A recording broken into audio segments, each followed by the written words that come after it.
Hello and welcome to CLEA'S World. I am Clea, and today I would like to share with you more of the information I've received from a 25th dimension during my last BQH Hypnosis session. I'll be reading from a transcript of the session, and when I refer to Lorrayne, I'm speaking to my practitioner who's asking me questions I prepared in advance of the session. And when I refer to me, I'm speaking to myself under hypnosis, which means the answers are coming from a 25th. As always, before I start reading, I want to thank you for subscribing to my channel, and I very much appreciate you liking and commenting on these videos, especially because it just makes me happy to see your comments. And also, of course, as always, if you have any questions of any type, or you like to describe a situation that's happening to you, maybe a dream you've had, I'm always curious to see where we're at, because all these things are really showing us the work we're doing in the background. So I'm always curious to see where everybody's at with these things, because we are pretty much working on the same thing. So it just shows us how everybody's doing, and also it's important because we're all leveraging each other's breakthroughs. All right, very good. I'm going to start reading here. So we'll start with a question from somebody in the community, and we'll call her Laura. Lorrayne. Laura has a question. She has been standing on her feet for 18 hours a day her entire working life with no problems. Now she's been sitting for the last 2 years and has problems with her legs. What's going on with her legs? Me. So Laura, it's the same thing that is going on with your sinuses, Lorrayne. We are going through a lot of changes, and this is the understatement of the century, as you guys would call it, and they were laughing. We're going through a lot of changes, and our bodies are adjusting as quickly and as well as they can.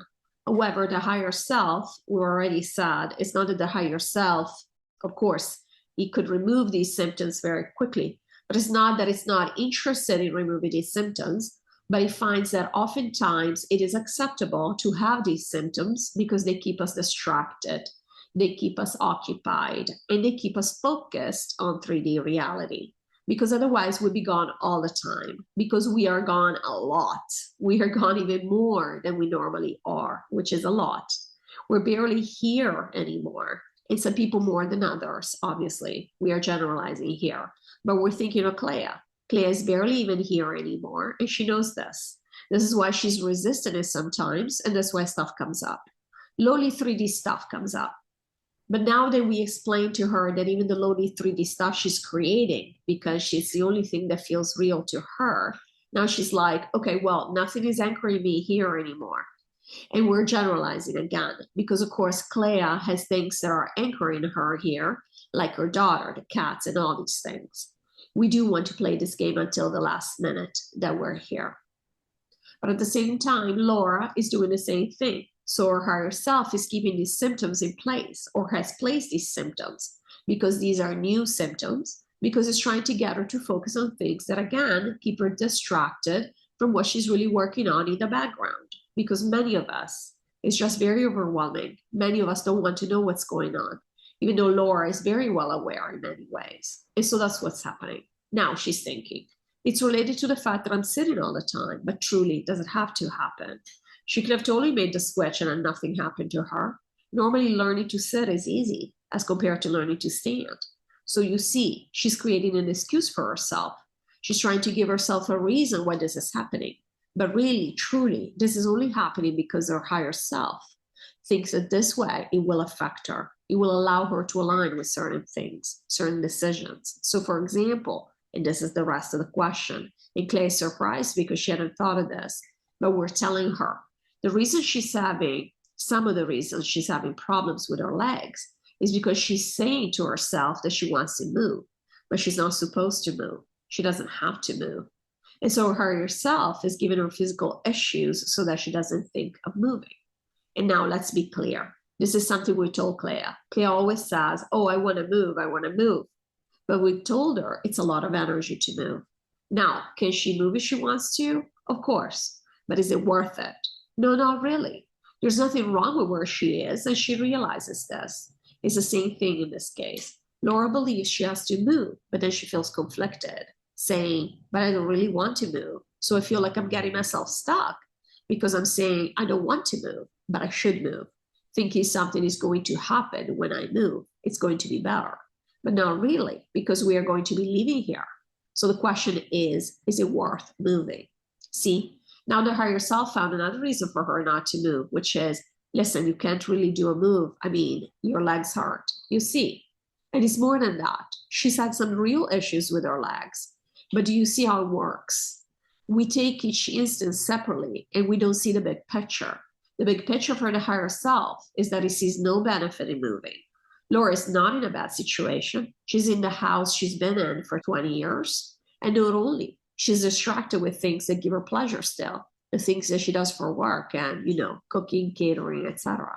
So really the higher self sees no benefit or no particular benefit in moving.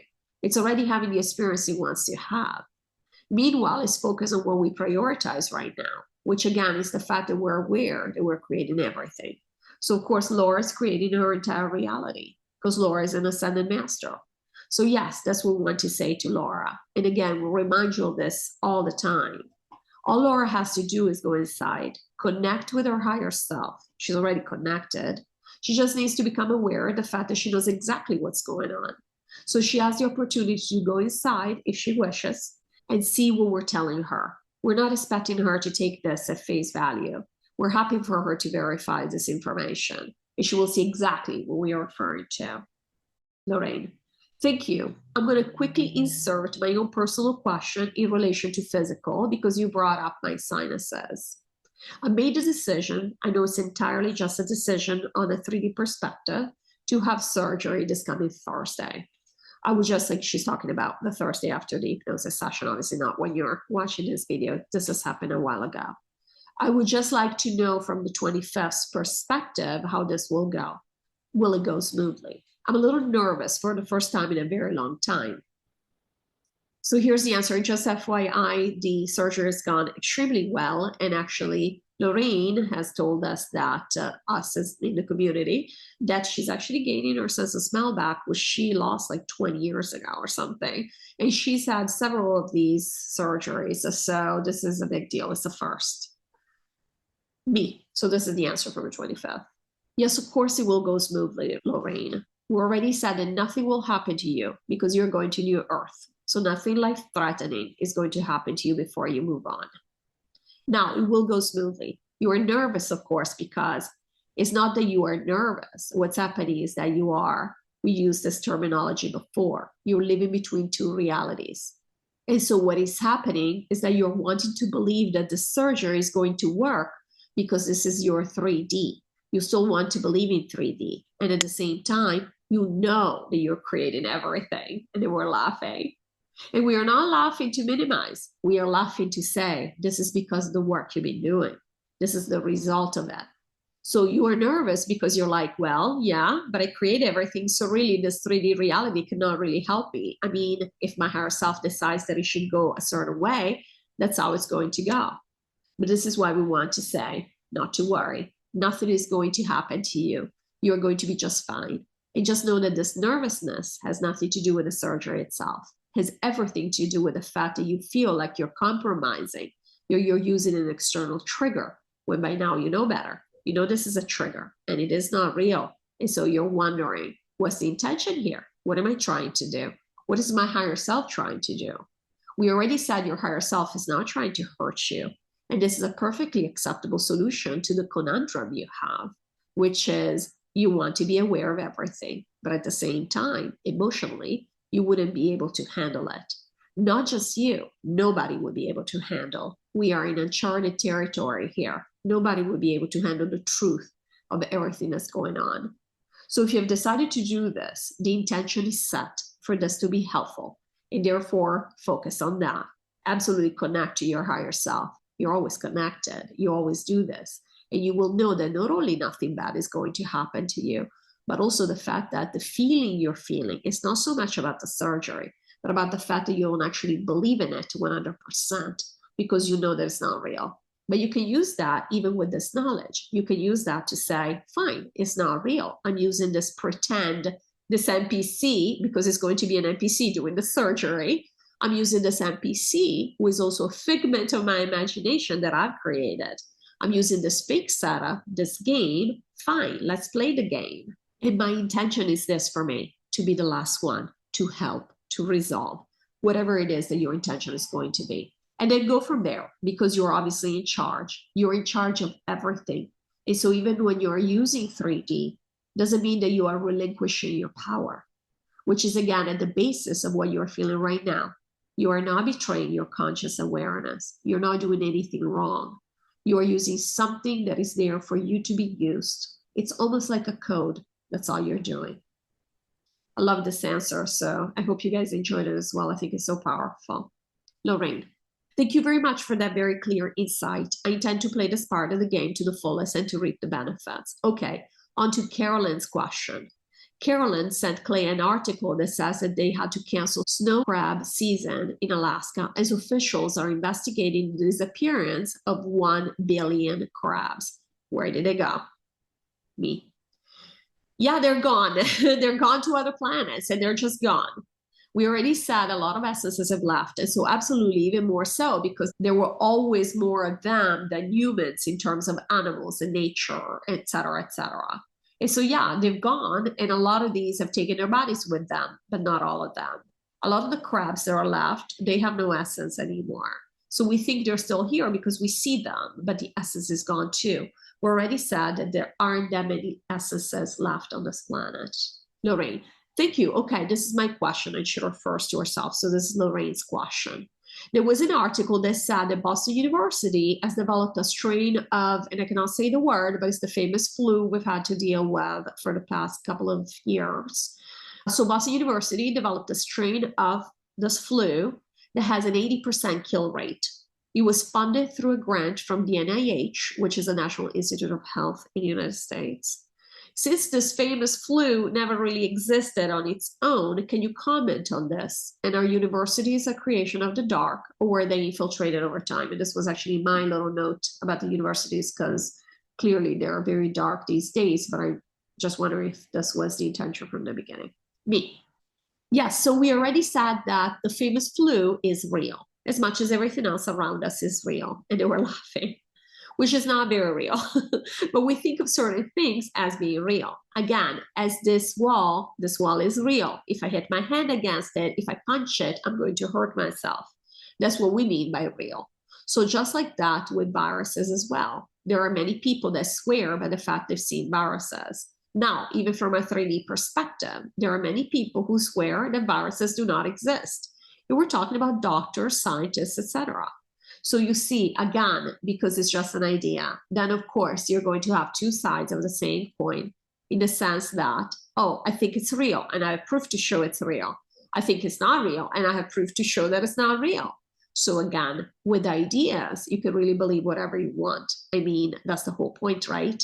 That's how we were able to experience whatever reality we wanted to experience. There is no objective reality truly. But so basically, because of this, to the people that believe that the famous flu is real, the famous flu is very real.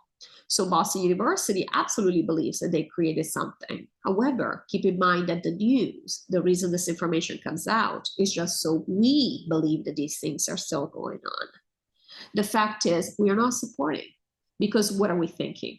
80% kill rate, there's going to be another story. Why are they doing this? The dark is still at it. You see the same story for a long time. None of that is happening anymore. The dark is barely standing at this point. Lorrayne was chiming in here saying, still programming. Me. Correct. That is correct. That's a good way of putting it. Basically, so for some people, because Clay actually has a question about this, she doesn't believe that the famous flu is real, so that's fine. For her, it's not real. But there are people that believe. So is the famous flu real? There are people that believe it is real. Yes. So in that sense, it is real. Yeah. For Clea, she doesn't have to deal with it because she doesn't believe it's real. She's on the side of those that say, well, there's never been a sample of it and there is no way to isolate it. So how do you know? It could be the flu. But meanwhile, she's assuming the flu is real. But really, there are people that might not even believe in the flu. In fact, Clea thinks that the flu is simply your body clearing. So you see, we can go down the rabbit hole. Because again, these are just ideas. So whatever you want to believe is perfectly fine. But so in this sense, was Boston University trying to do this? And were they all excited they were doing the usual gain of function research and making it sound like it's an improvement and advancement in science? Yes, because isn't that wonderful how they always make it sound like these things are such great ideas? We are such great scientists. We discovered how to make a virus have a higher killing rate. Do you see? And they were laughing here. If you look anywhere behind that sentence, you realize they're trying to scare us and they're trying to make us feel like we're helpless. There's nothing we can do. So yes, to answer the question, basically none of this is happening anymore anyway. It was just another bit of news. Now, the people at BU, sure, they believe that. That's perfectly fine. It doesn't really matter. It's all irrelevant at this point. It's all a shell. So it's all a joke, really. And where university is a creation of the dark, it was an idea that wasn't necessarily started by the dark, but it very quickly was co-opted by the dark.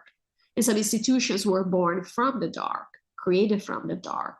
But there have been institutions where really, truly, it's just people that were very curious about how reality works that came together to study certain things.